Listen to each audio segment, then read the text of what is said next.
जय Shri Shyam. Welcome back to Kedar family. आज मैं आपके सामने अधिक मास महात्म पुरुषोत्तम मास भी जिसे कहते हैं अध्याय 1 सुनाने जा रही हूँ। जय श्री राधे कृष्णा। तो शुरू करने से पहले मैं आपको बताऊंगी कि हमें जब ये पाठ का हम सुनते हैं तो या पढ़ते हैं तो हमें कृष्ण भगवान और भोले बाबा दोनों की ही भक्ति मिलती है, दोनों की ही ब्लेसिंग हमें मिलती है। तो श्री गणेश जी से वंदना से शुरू करते हैं। श्री गणेशाय नमः, श्री गुरुवाय नमः, श्री गोपीजन वल्लभाय नमः। वंदे वंदारो मंदारम वृंदावन विनोदी नम वृंदावन कलानाथम पुरुषोत्तम मदभूतम।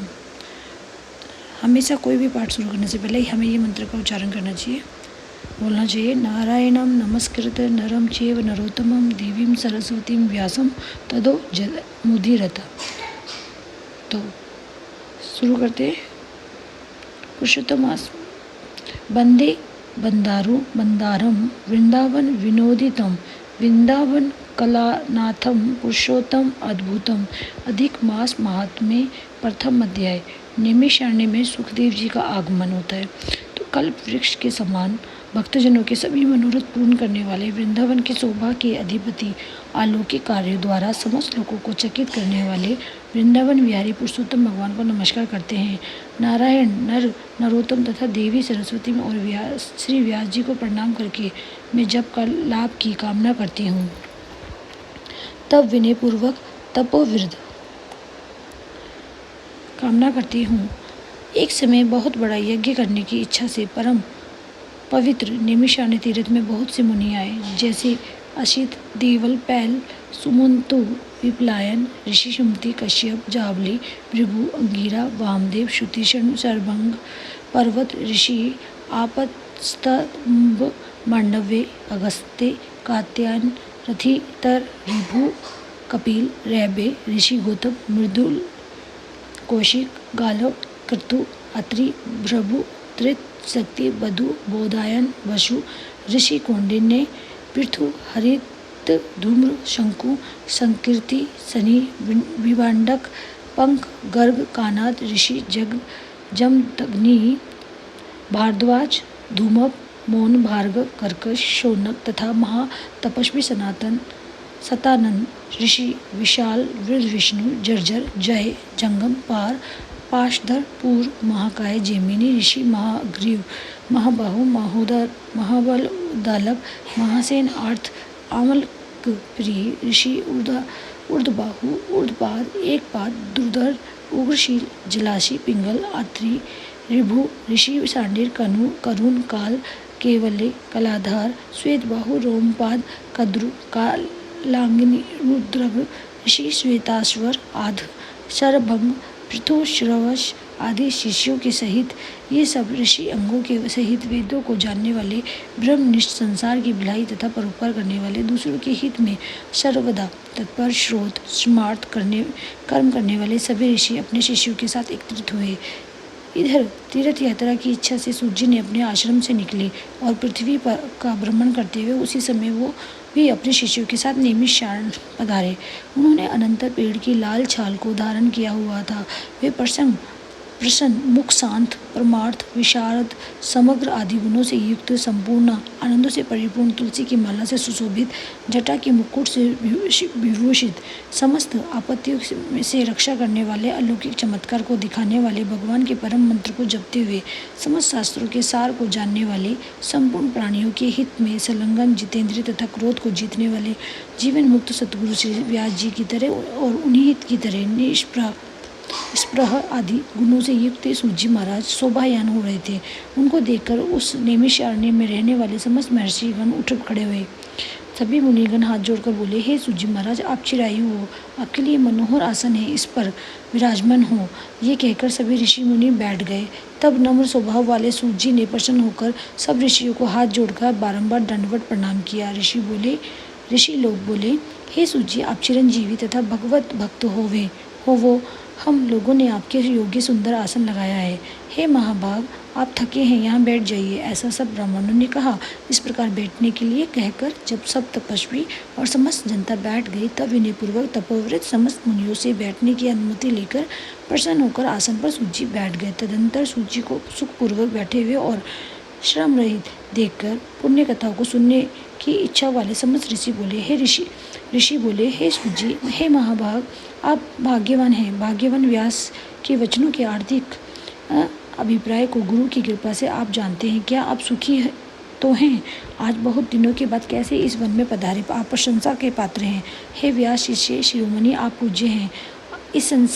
इस असार संसार में सुनने योग्य हजारों विषय हैं, परंतु उनमें श्रेष्ठ कर थोड़ा सा भी सारभूत जो हो वे हम लोगों से कहिए। हे महाभाग, संसार समुद्र में डूबते हुए को पार करने वाला तथा शुभ फल देने वाला आपके मन में निश्चित ही विषय जो हो वही हम लोगों से कहिए। अज्ञान रूप अंधकार से अंधे हुओं को ज्ञान रूप चक्षु देने वाले भगवान की लीला रूपी रस से युक्त परमानंद का कारण संसार रूपी लोगों को दुख दूर करने में रसायन के समान जो कथा का सार है वह शीघ्र ही कहिए।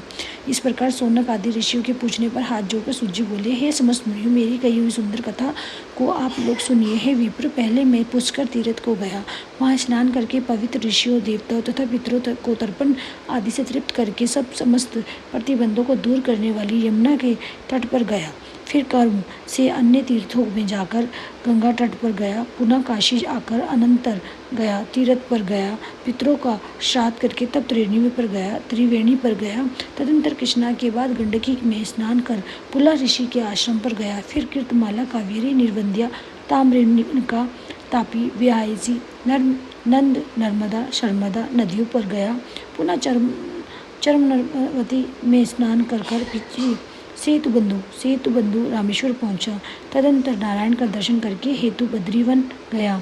तब नारायण का दर्शन कर वहां तपस्वियों को अभिनंदन कर पुनः नारायण को नमस्कार कर और उनकी स्तुति कर सिद्ध क्षेत्र पहुंचा। इस प्रकार बहुत क्षेत्रों में घूमता हुआ कुरुक्षेत्र तथा जागल देश में घूमता फिरता हुआ हस्तिनापुर में गया। द्विजो वहाँ ये सुना कि राजा परीक्षित राज्य का त्याग कर बहुत से ऋषियों मुनियों के साथ पुण्यप्रद गंगा तीर पर गए। उस गंगा तट पर बहुत से सिद्धि हैं भूषण जिनका ऐसे योगी लोग और देव ऋषि वहाँ पर आए। उसमें कोई निराहार, कोई वायु भक्षण पर, कोई जल पीकर, कोई पत्ते खाकर, कोई श्वास ही हो आहार कर, कोई फलाहार का, कोई फेन का आहार कर रहे थे। हे द्विज, उस समाज में कुछ पूछने की इच्छा से हम भी गए। वहाँ ब्रह्मशत्रु भगवान महामुनि व्यास जी के पुत्र, बड़े तेज वाले, बड़े प्रतापी श्री कृष्ण के चरण कमलों को मन से धारण किए हुए श्री सुखदेव जी आए। उन 16 वर्ष के योगीराज संघ की तरह कंठ वाले, बड़े लंबे चिकने वालों से घिरे हुए मुख वाले, पड़ी पुष्ट कंधों की संधि वाले, चमकते हुए कांति वाले, अब दूत रूप वाले, ब्रह्म रूप वाले युवा से घिरे हुए महामुनि सुखदेव जी को देखकर सब मुनि प्रसन्नतापूर्वक हाथ जोड़कर सहसा उठकर खड़े हो गए। इस प्रकार महामुनियों के द्वारा सत्कृत भगवान सुखदेव जी को देखकर पश्चाताप करती हुई स्त्रियां और साथ के बालक जो उनको देख रहे थे दूर हो खड़े रह गए और भगवान सुखदेव को प्रणाम करके अपने अपने घर के प्रति जाते रहे। इधर मुनि लोगों ने सुखदेव जी के लिए बड़ा ऊंचा और उत्तम आसन बिछाया। इस आसन पर बैठे भगवान सुखदेव जी को कमल की कर्णिका की जैसे कमल के पत्ते में रहती है, उस प्रकार मुनि लोग उनको घेर कर बैठ गए। वहाँ बैठे हुए ज्ञान रूप महासागर के चंद्रमा भगवान महामुनि व्यास जी के पुत्र सुखदेव जी ब्राह्मणों के द्वारा की हुई पूजा को धारण कर तारागणों से घिरे हुए चंद्रमा की तरह शोभा को प्राप्त होते थे। इति श्री वृहन नारदी पुरुषोत्तम मास महात्म्य में सुखदेव जी का आगमन नामक प्रथम अध्याय समाप्त हुआ। तो ये था हमारा प्रथम अध्याय। तो जयकारे के साथ बोलते हैं, हरे कृष्णा कृष्ण कृष्ण हरे हरे, हरे राम राम राम हरे हरे। तो हमें इस मंत्र का जाप करते रहना है, ठीक है ना। अच्छे से चैंटिंग करनी है। ओम नमो भगवते वासुदेवाय।